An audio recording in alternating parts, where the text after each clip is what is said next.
매를 길들여 사냥을 하는 방법을 매사냥법이라고 합니다. 그런데 이 매사냥법은 세계 곳곳에 어느 나라에나 다 있습니다. 그런데 유네스코에서 한국의 매사냥법을 특별히 문화유산으로 지명을 했고 한국 인류자산, 세계 인류자산으로 등재되어 있습니다. 이 이유를 가만히 보니까 인간과 매의 교감을 굉장히 잘 이루는 사냥법이다, 이렇게 기록되어 있습니다. 이게 무슨 내용인가 하고 제가 들여다 보았더니만 다른 나라에서는 매를 훈련시키면 죽을 때까지 부려먹습니다. 그런데 한국에서는 적정한 기간 동안 매 사냥꾼으로 사용하고 난 후에는 자연으로 풀어서 그들이 살아갈 수 있도록 그렇게 한다고 합니다. 그러다 보니 매를 훈련할 때에도 다른 나라의 매 훈련법과는 조금 다르다고 합니다. 짐승을 어떻게 잘 포획하느냐, 이것도 중요하지만 매가 잘 날고 또 자연에 풀어주었을 때도 잘 살아남도록 하기 위하여 털갈이를 잘 하도록 도와주는 것이 독특하다고 합니다.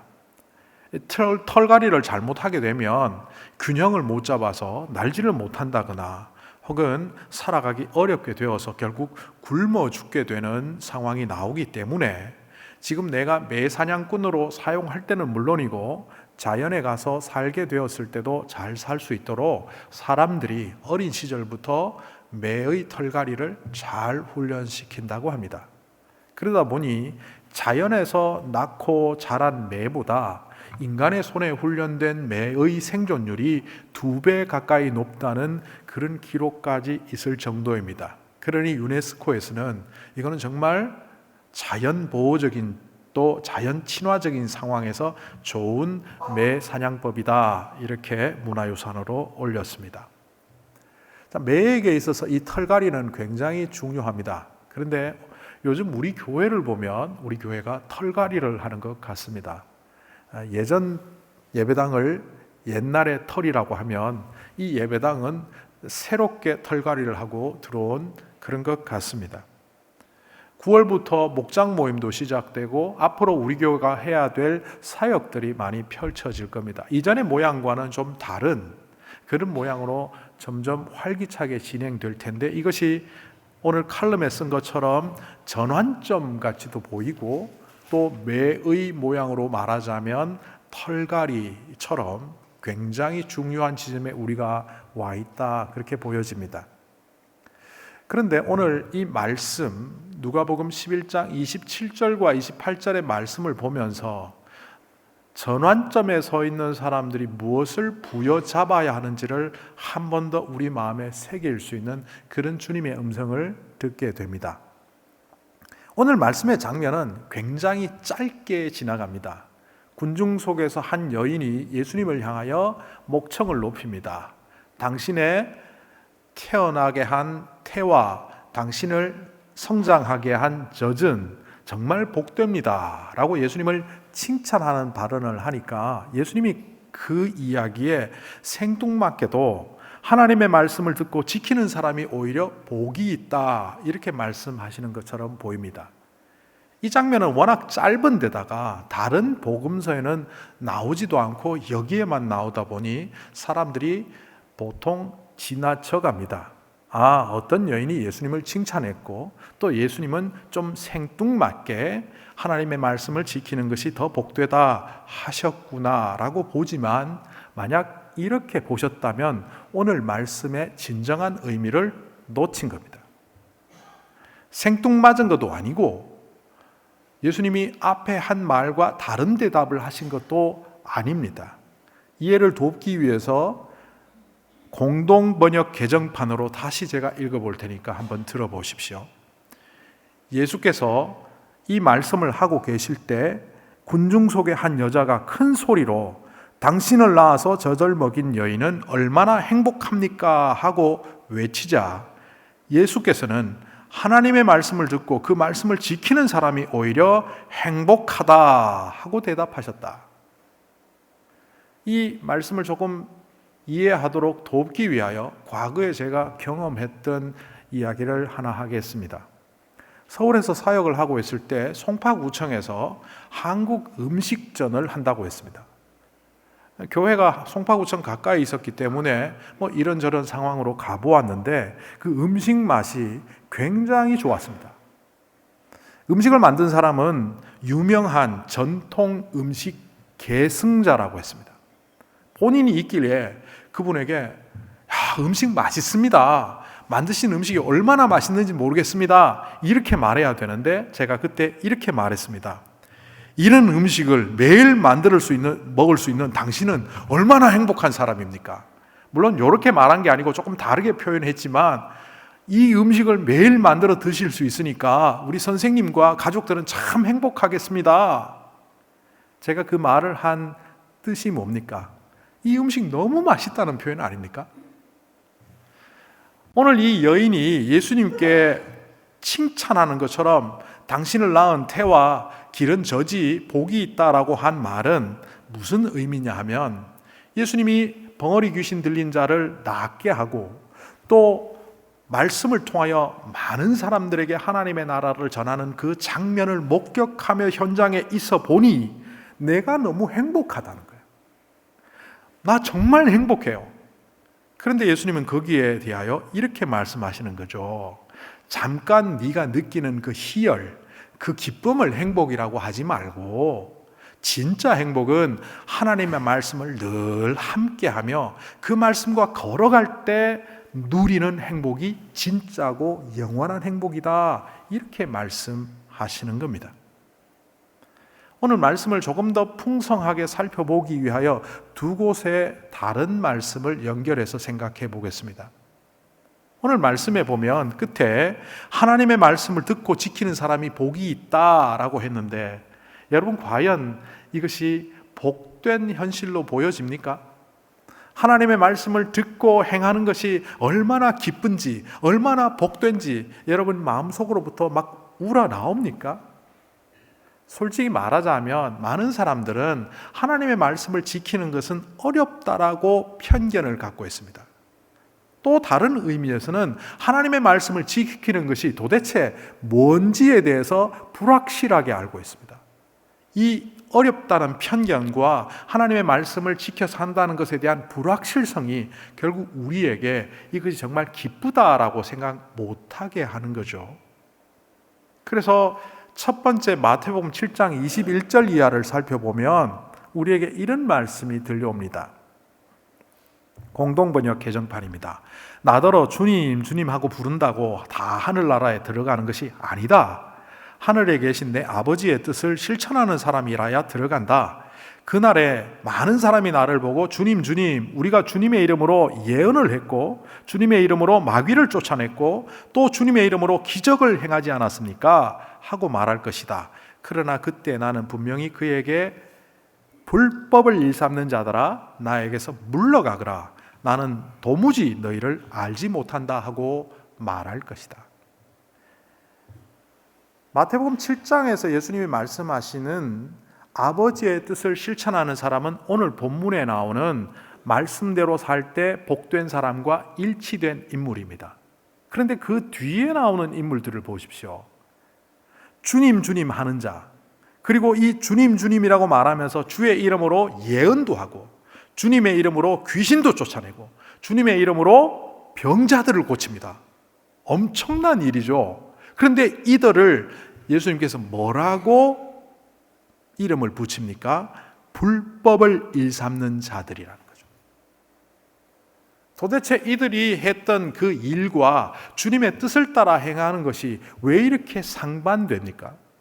얼핏 보면 예배 잘 드리고 많은 사람들에게 도움을 주고 병자도 고치고 전도도 하러 다녔으면 그걸로 하나님의 뜻을 행하는 것처럼 보여야 하는데 왜 예수님은 이것을 불법을 행하는 자들이라고 규정하고 있습니까? 여기서 이 불법이라는 말은 헬라어로 아노미아라고 합니다. 아노미아는 없다, 노미아, 법이 없다. 우리말로 정확하게 번역하면 무법이라고 번역하는 것이 맞습니다. 요한일서 3장 4절에 이 무법에 대하여 이렇게 정의를 내립니다. 죄를 짓는 사람마다 불법을 행하는 사람입니다. 죄는 곧 불법입니다. 그러니까 여기서 말한 불법도 헬라어로 아노미아입니다. 무법이 죄랍니다.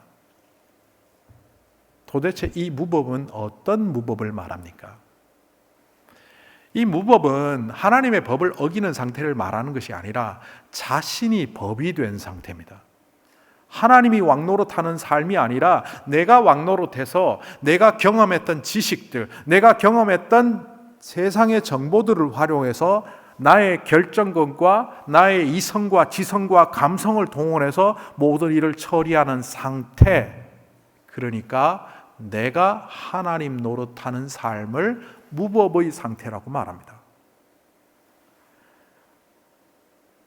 예를 들어서 제가 목사로서 설교를 하고 복음을 전하고 목회를 하고 있지만 이것이 나의 영광을 위한 것이라면 저는 무법자에 불과합니다. 사람들이 알아주고 인정해주고 대우 잘해주니까 그것을 목표로 삼아서 좀 더 사역을 열심히 하고 있다면 그것이 바로 무법이라는 겁니다. 거듭 말씀드리지만 죄는 형태의 문제가 아니라 내면의 문제입니다. 또 하나의 말씀을 참고 삼아 보면 그것은 바로 야고보서 1장 21절 이하입니다. 이것도 공동번역 개정판으로 제가 읽어보겠습니다. 그러므로 모든 더러운 것과 온갖 악한 행실을 버리고 하나님께서 여러분의 마음속에 심으신 말씀을 공손히 받아들이십시오. 그 말씀에는 여러분을 구원할 능력이 있습니다. 그러니 그저 듣기만 하여 자기를 속이는 사람이 되지 말고 말씀대로 실천하는 사람이 되십시오. 우리에게 자유를 주는 완전한 법을 잘 살피고 꾸준히 지켜나가는 사람은 그것을 듣고 곧 잊어버리는 일이 없으며 들은 것을 실천에 옮깁니다. 이렇게 실천함으로 그 사람은 하나님의 복을 받을 것입니다. 이 야고보서에 보면 하나님의 말씀이 우리 안에 심어져 있다고 하십니다. 이것을 조금 풀어보면 하나님께서 인간을 만드시는 과정 속에 깊숙이 개입하셨습니다. 다른 동물들과 자연 만물들과 달리 인간에게는 특별히 깊숙이 개입하셨고 창세기 2장에 나오는 것처럼 흙으로 사람을 빚으시고 하나님의 생기를 불어넣으시니 사람이 생명이 되었다고 합니다. 하나님의 형상대로 지으셨답니다. 하나님과 교감하지 않으면 살아갈 수 없게 만드셨답니다. 그것을 하나님의 형상이라고 해도 좋고 오늘 야고보서 1장에서 읽은 것처럼 하나님의 말씀이라고 해도 좋겠습니다. 그것에 의지하여 살아갈 때 우리 안에 능력이 나타나고 우리가 복된 존재가 된다고 합니다. 그런데 많은 사람들이 어떻게 한다고요? 듣기만 하여 자기 자신을 속이고 있다. 믿음 생활을 외형적으로 하거나 형식적으로 하는 사람들은 주로 속이는 자들이다 이렇게 말할 수 있습니다. 이 귀한 시간 주일날 여러분은 이 자리에 있습니다. 이것도 소중한 일이고 귀한 일입니다. 그런데 이 귀한 일을 하면서 여러분이 정신은 빼놓고 몸만 와 있다면 여러분의 이 예배는 하나님께서 받으실 수 없는 속이는 예배가 된다는 말입니다. 그러니까 하나님의 말씀대로 살아간다라고 할 때 이것은 율법주의자가 되라는 뜻도 아니고 형식적으로 조항 하나하나를 모두 지켜가는 완벽주의자가 되라는 말도 아닙니다. 그러기에 매사에 주님의 이름을 부르며 병자를 고치고 귀신을 쫓아내고 주님의 이름을 불렀던 자들임에도 불구하고 그들은 내면에 자기 중심적인 생각과 자기 주장만 한가득 있었던 그들로 인해서 결국 무법자라는 호칭을 예수님으로부터 들은 것이 됩니다. 흔히 말씀 안에 살아간다 하면 사람들이 오해를 합니다. 한치의 오차도 없이 주님 말씀 안에 서서 우리가 어기는 죄를 범하면 안 된다. 우리처럼 연약한 자들이 어길 수도 있고 좌절할 수도 있고 넘어질 수도 있습니다. 넘어진 것 자체가 죄가 아닙니다. 성경에서 말하는 것은 무엇을 범했기 때문에 죄인이 되는 것이 아니라 그 죄인인 상태에서도 하나님을 찾지 않기 때문에 죄인이 되는 겁니다. 그래서 하나님 말씀 앞에 선 사람들에게는 독특한 모습들이 나타납니다. 그 모습들을 세 가지로 살펴보면 첫 번째는 죽음 앞에 선 인생임을 자각하며 산다는 겁니다. 제가 예전에 읽었던 책에서 보았는데 지금도 늘 글귀를 마음속에 새기고 있는 문장이 하나 있습니다. 오늘 내가 사는 이 날이 나의 마지막 날처럼 살자입니다. 오늘 아침에도 샤워를 하고 머리를 말리고 거울 앞에 서서 이렇게 말했습니다. 오늘 내가 하는 설교가 내 인생의 마지막 설교다. 오늘 드리는 이 예배가 내 인생의 마지막 예배다. 그런 마음으로 하자. 오늘 많은 사람들이 영원히 살 것처럼 살아갑니다. 많은 것을 쟁여놓고 많은 것을 누리려고 하고 마치 이 땅에서 100년, 만년 살 것처럼 그렇게 살아가지만 우리의 인생은 오늘, 내일을 보장할 수 없는 인생입니다. 그러기에 죽음을 직면하고 죽음에 대하여 바른 자세를 가져야만 오늘 내가 죽더라도 주님 앞에 섰을 때 할 말 있는 삶을 살겠다고 결심하는 자만이 바로 말씀에 입각하여 사는 삶을 살 수 있다는 겁니다. 창세기 4장 26절에 이런 구절이 나옵니다. 셋도 아들을 낳고 아이의 이름을 에노스라고 하였다. 그때 비로소 사람들이 주님의 이름을 불러 예배하기 시작하였다.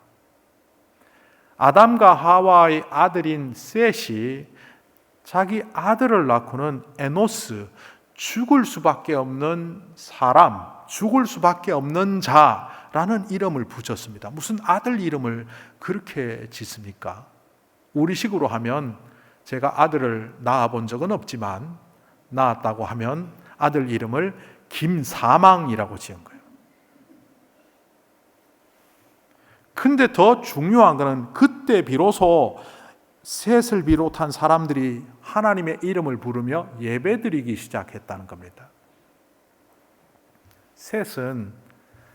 셋의 입장에서 보면 참 불운한 삶을 시작했습니다. 아담과 하와가 자기의 부모입니다. 늘 이런 얘기를 할 거예요. 우리가 왕년에 얼마나 잘 살았는지 몰라. 하나님의 보호 속에 에덴 동산에 살았어. 그런데 우리들이 잘못해서 쫄딱 망한 거야. 우리 집안 진짜 훌륭했거든. 그런데 너는 이 황무지 같은 이 가난한 상황 속에서 하나님을 찾고 잘 믿어. 그러면 네 인생을 하나님께서 책임져 주실 거야. 안 와닿죠. 엄마 아빠가 잘못했는데 왜 내가 이 고생을 해야 돼? 또 셋이 태어나기 전에 형제 간에 싸움이 나갖고 난리 법석을 떨었죠. 그 형제가 누굽니까? 가인과 아벨입니다. 가인이 아벨을 죽이고 집 나갔죠. 그리고 태어난 아들이 셋입니다. 우리 가문에 가인과 아벨이라는 형제가 있었는데 하나님이 아벨 제사만 받고 가인의 제사를 안 받으셔서 동생이 죽고 형은 집 나가고, 성경에 나오는 얘기를 인간적으로 볼 때 그렇게 보이는 거죠. 셋은 하나님이 우리 집안을 풍비박산 내셨구나. 교회를 다녀도 고백하지 않고 하나님께 예배드리는 자리에 부모님이 초청을 해도 그는 가지 않았을 겁니다. 그러다가 어느 순간 예배드리는 자가 되는데 그게 뭐냐 하면 자신이 죽을 수밖에 없는 존재라는 것을 인식하는 자리라는 거죠. 죽음을 인식하는 자만이 제대로 살 수 있습니다. 왜? 죽음을 인식하는 자가 나타나는 두 번째 현상이 바로 죄를 인지하는 거죠. 전도서 12장 1절에 이런 말이 나옵니다. 청년의 때 곧 곤고한 날이 이르기 전 나는 아무 낙이 없다고 할 때가 가깝기 전에 너희 창조주를 기억하라. 솔로몬의 뼈저린 고백입니다. 평생을 떵떵거리며 살았지만 그거 아무 소용없고 그거 아무것도 아니라는 걸 깨닫고 난 다음에 결국 철저히 죄인인 자기 자신을 하나님 앞에서 재발견하는 길만이 진정한 삶의 모습이라는 것을 전도서 12장 1절에서 알리고 있습니다. 제가 한국에서 사역할 때 교구를 맡아서 사역을 했습니다. 교구가 식구들이 한 600명 정도 되었기 때문에 이민교회를 치면 웬만한 교회보다 더 컸죠. 1년에 적게는 6번, 많게는 10번의 장례식을 집례를 했습니다. 그러다 보니 임종 관련해서 교인들을 만나는 일들이 많았습니다. 대학 교수도 있었고 또 유명한 사업가도 있었고 세상적으로 성공한 사람들이 있었습니다. 그분들을 만나서 마지막 얘기를 듣는 자리를 대할 때 그분들이 목사님, 내가 그때 학문적으로 조금 더 성과를 올려서 더 훌륭한 교수가 되었으면 좋을 뻔했습니다 라는 이야기를 하지 않았습니다. 그때 제가 투자를 더 잘해서 훨씬 더 많은 성과를 이루고 이 세상을 떠났으면 좋을 뻔했습니다 라는 말도 하지 않았습니다. 제가 이렇게 성공적인 삶을 살도록 그때 더 도전했어야만 했습니다 라는 말을 하는 사람은 한 사람도 없었습니다. 그 사람들의 공통적인 말은 내가 어떻게 살았는지 이제야 보입니다. 나는 가족들에게도 죄인이고 내가 하나님 앞에서도 죄인입니다. 자기의 죽음을 바로 직면하는 사람들에게 보이는 두 번째 특징은 자기가 죄인임을 인식하는 겁니다. 베드로라는 사람이 밤새 물고기를 잡으려고 애를 썼지만 물고기를 못 잡았습니다. 그의 생애 목표는 물고기 많이 잡는 거였습니다. 그런데 예수님께서 나타나셔서 지시하는 대로 가서 물고기를 많이 잡습니다. 그러면 자기의 인생의 목표인 물고기를 가득 잡았으니 축제를 해야 되는 것 아닙니까? 그때 그가 물고기를 버려두고 배를 버려두고 그물을 버려두고 넙죽 주님 앞에 엎드리며 하는 말이 주님, 저는 죄인입니다. 생의 이유가 달라지는 그 순간, 생의 목적이 온전히 세워지는 그 순간 우리에게 보여지는 건 죽음과 동시에 죄라는 사실입니다. 사도 바울이 패기 있게 젊은 시절을 보냈습니다. 바리새인 중에 바리새인, 히브리인 중에 히브리인, 그리고 가말리엘 문화생으로 당대에 20명 안에 들어가는 엘리트에 속했던 그 청년 사울이 예수님을 만난 이후 복음 안에서 인생의 전환점을 맞이한 후 이렇게 말합니다. 나는 죄인 중에 괴수로다. 나는 날마다 죽어야 살아갈 수 있는 존재다. 그들이 왜 이런 말을 합니까? 그전에는 보지 못했던 것들이 보이기 시작하기 때문입니다. 사울 왕과 다윗 왕의 차이를 아십니까?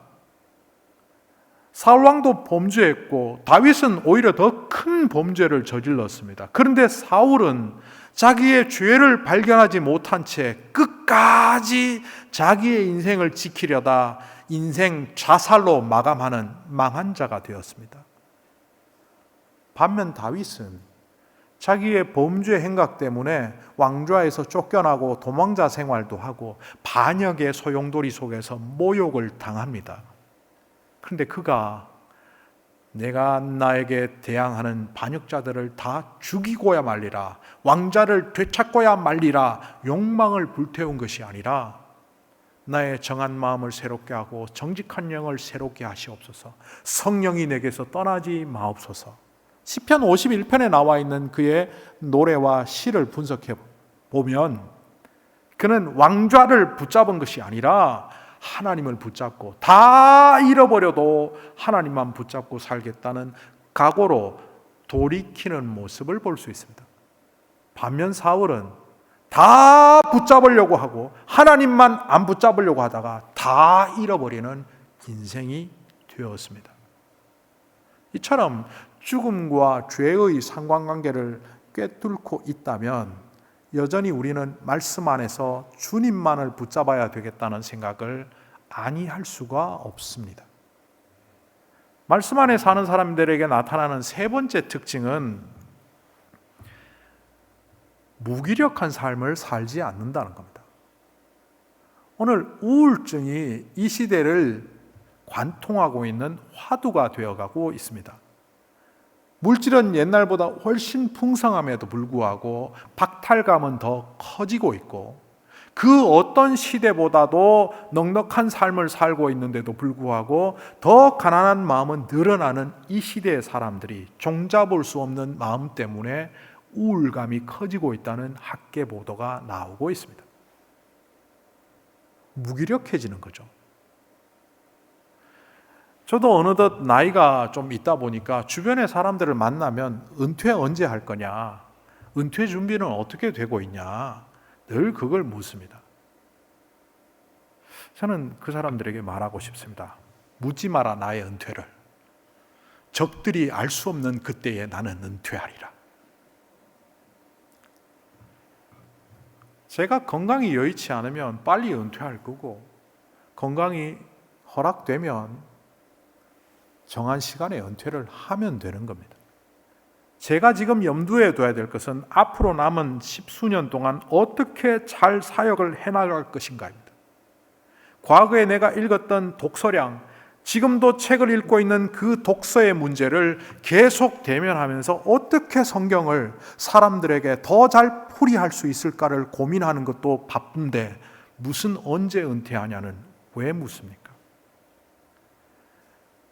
사람들이 그렇게 말합니다. 하나님의 꿈을 붙잡고 사는 인생이 말씀 안에서 사는 인생입니다. 그러면 목사님, 저는 나이가 많아서 꿈이 없어요. 나이 들면 아무것도 하기 싫어요. 그런 늙은이가 되지 마시고 어른이 되십시오. 제가 어르신들한테 감히 이야기를 합니다. 늙어가는 것이 힘든 것은 사실이지만 어른이 되어가면 꿈을 갖고 돌아가실 때까지, 주님 보시는 그날까지 뚜벅뚜벅 걸어갈 수 있습니다. 나이가 들면 애가 돼요. 저는 그 이론에 동의하지 않습니다. 학자들의 이야기를 종합해 보면 나이 들어서 애가 되는 게 아니고 원래 애였습니다. 20살 때도 크지 못하는 아이가 있고 30살, 40살, 50살이 되도록 그 내면은 항상 잘 삐지고 다른 사람한테 상처받고 조금만 일이 생기면 벌벌벌 떠는 두려움 많은 아이를 내 안에 키우고 살다가 어느 순간 그게 드러나는 겁니다.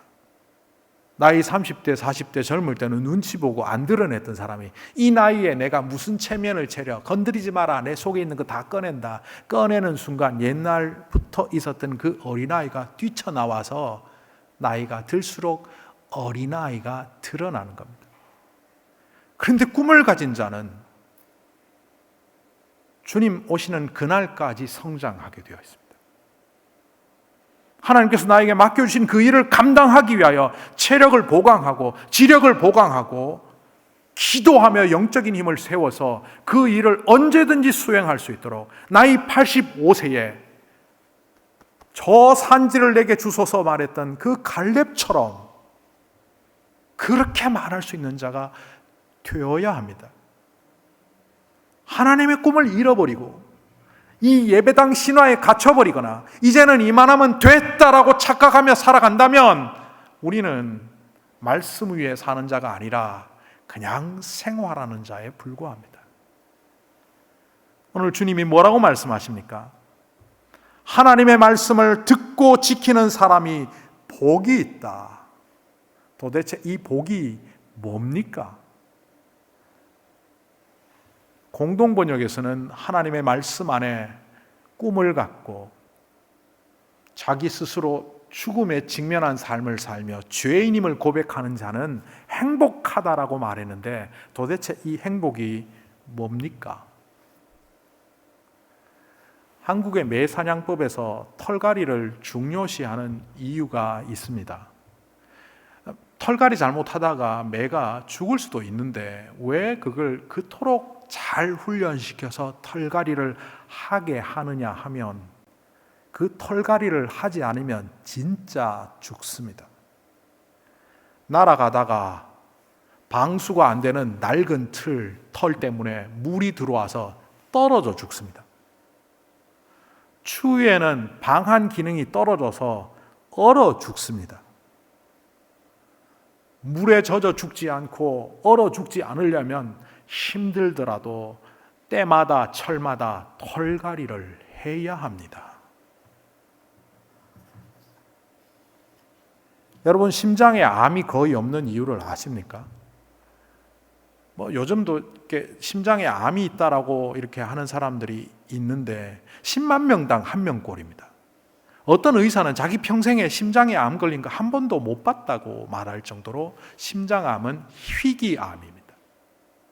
그 옆에 있는 폐도, 위장도, 주변에 있는 모든 장기에 암이 그토록 잘 발생하는데 왜 심장에는 암이 거의 발생하지 않을까요?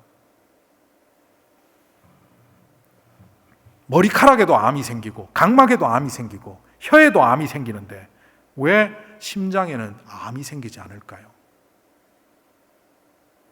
이유는 두 가지입니다. 심장은 태어나서 죽을 때까지 잠시도 쉬지 않고 일하기 때문입니다. 1분에 대략 60번, 1시간이면 3,600번, 하루에만 86,400번, 말 그대로 쉴 틈 없이 움직이는 심장에 암세포는 붙을 수가 없습니다. 두 번째 이유는 심장에 암이 없는 두 번째 이유, 거의 암이 없는 이유는 따뜻한 피를 늘 품고 살아가기 때문입니다. 따뜻한 곳에 암세포는 잘 붙지를 못합니다. 이 땅에 심장 같은 존재로 주님의 몸된 교회를 세우셨습니다. 쉬지 말고 기도하라. 범사에 감사하라. 항상 기뻐하라. 쉬지 말고 돌아가는 심장으로 작동하도록 우리에게 만드셨는데 이게 어느새 위장이 되어버립니다. 밥 들어오면 일하고 안 들어오면 일 안 하고. 어느새 차가워져서 몸을 데피기보다는 공급해주기보다는 얻어먹는 존재가 되고 활동을 못하니까 결국은 방수 기능, 방한 기능 떨어져서 털갈이도 하지 않은 채 떨어져 죽고 얼어 죽는 매처럼 그런 모습이 오늘날 우리의 모습은 아닌지 오늘 주님의 음성을 들으며 돌아보아야 합니다. 왜 말씀으로 살아가라고 하십니까? 말씀으로 살아가지 않으면 우리는 죽기 때문입니다. 주님의 말씀 안에 거하지 않으면 우리는 어느새 세상의 나쁜 것들로 전염되어 병들어 죽기 때문입니다. 이런 우리를 향하여 잠시 잠깐의 기쁨이 아니라 잠시 잠깐의 희열이 아니라 영원한 행복을 위하여 주님의 말씀을 듣고 행하는 자가 되라고 하시는 이 주님의 말씀은 오늘 대전환점에 서 있는 한울림 교회에 또한 우리 성도들의 삶에 고고한 음성으로 들려오리라 생각합니다. 기도하겠습니다.